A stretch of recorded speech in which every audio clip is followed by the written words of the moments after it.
Hello, children. In this last lesson of civics, outcomes of democracy, we went through what democracy does, and we are seeing whether the democracy fulfills the expectations of people. Here, the next topic was how we assess the outcomes of democracy. So, for any of the things, outcomes, if you are going to assess, it will be assessed by seeing its after effect, isn't it? So, here also we saw the merits of democracy. Because of those merits, we find democracy the best form of government, or better than its alternatives, the other non democratic form of government. Then further, the next topic which we did in the previous period was accountable, responsive and legitimate government. So whether democracy is an accountable, responsive and legitimate government. So this can be proven by supporting 2 to 3 different points for each topic, whether it's an whether democracy is an accountable form of government, whether it's a responsive form of government or a legitimate form of government, isn't it?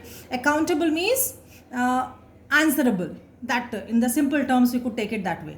So whether democracy is answerable or not, yes, it is answerable. Then responsive, whether democracy responds or not.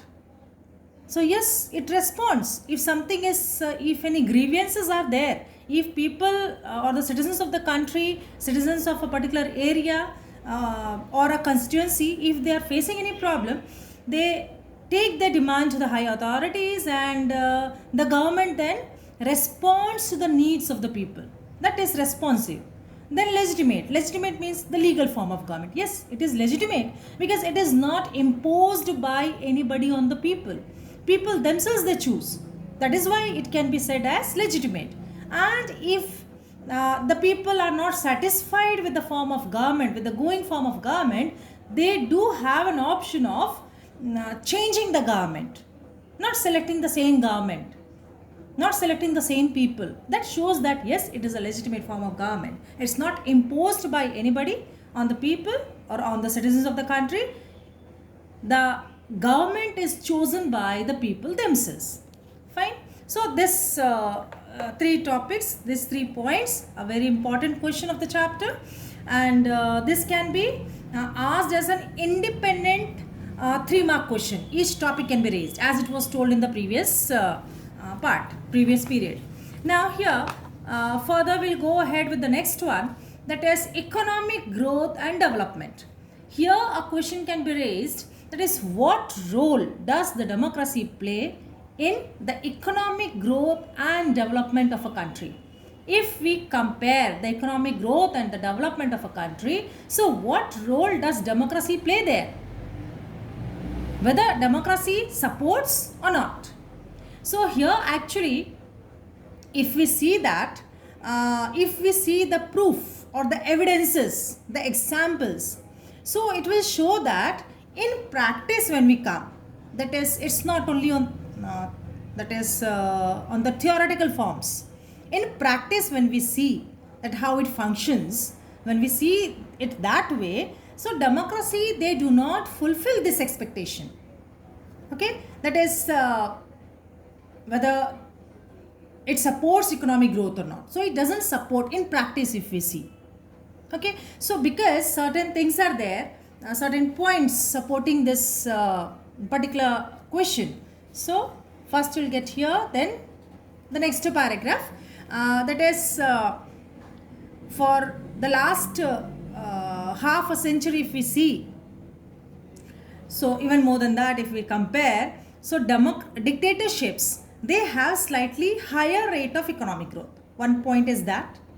Okay, then the next one comes here, that is the economic development of any country. It depends on the different factors, several factors. Okay, that is the size of the country, the global situation, that is how it is connected to the rest of the countries of the world, then how or what cooperation it is getting from the different other countries of the world, then what are the economic priorities which are adopted by that particular country, etc., etc., etc. Okay, so it depends upon not a single factor but these many things, because India is, or any particular, it's not only about India, any country, they cannot remain self sufficient in the present scenario, because this is the term, this is the time of globalization where the countries are interdependent, isn't it? The rapid interconnection of trade is taking place. That is globalization, isn't it? So the next one, that is, we could take it as the third point here.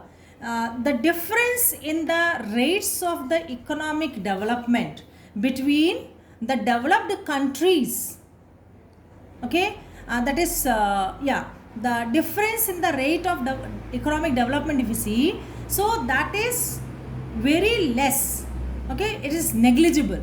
Difference between the less developed countries, that is the difference between the rate of economic development between the less developed countries and the dictatorship and democracies, if we see, when we compare these, so the difference is very negligible. Then further, if we see that when we see the other merits of democracy, when we see, because here we are seeing that yes, certain problems are there, certain things very negligible or whatever, but yes, they are reflected.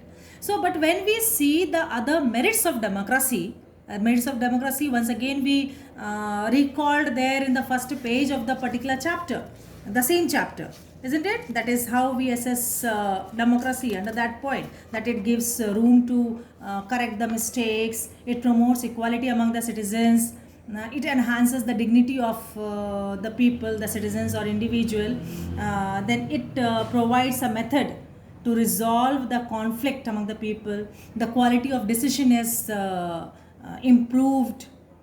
Fine. So yes, so when we see those merits of democracy, so this slightly higher rate of economic growth, this particular concept can be avoided, and it is better to, the last part of the answer, it is better to prefer democracy because it has so many different other positive outcomes. So we can just support, or we can prefer, or we do prefer democracy because yes, it is better than the other different forms of government other than democracy, isn't it? So here it shows the economic growth and income distribution between 2000 to 2006. So through this figure, through this picture, it is very clearly it is shown the population of the country divided into three, that is poor, middle class and the rich class. So we see here that the poor class, they are poorly fed, they live a miserable condition, a pathetic condition. Then comes the middle class, that is little better than the poor class, and then the rich, fully developed, isn't it, enjoying all the facilities. So this is how it is reflected, this is shown through this particular picture.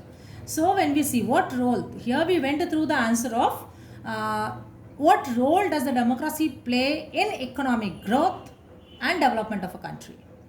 So yes, no doubt there are certain things which goes, or certain negativities which goes against democratic form of government, but yes, all those things are very negligible. And when we compare the other merits of the system, merits of democracy,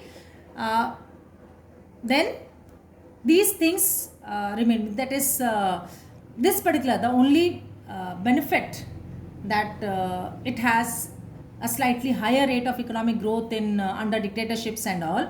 So that can be avoided, easily avoided, because of the different other benefits of the system of the democratic form of government. Then here through this table in this particular page, basically it talks about the economic outcomes of democracy. That is the arguments about democracy. It's mentioned here through different tables. Two of the tables are given here and they are compared here. So what all facilities, that basic facilities like housing, healthcare, schooling, hunger, isn't it? So this poor is facing all these problems. So next topic, that is reduction of equality and poverty, we'll do later in the next class. And here we'll write down the answer which we talked about, the question answer which we talked about in today's class. That will be writing down in a copy neatly and properly. So thank you, children.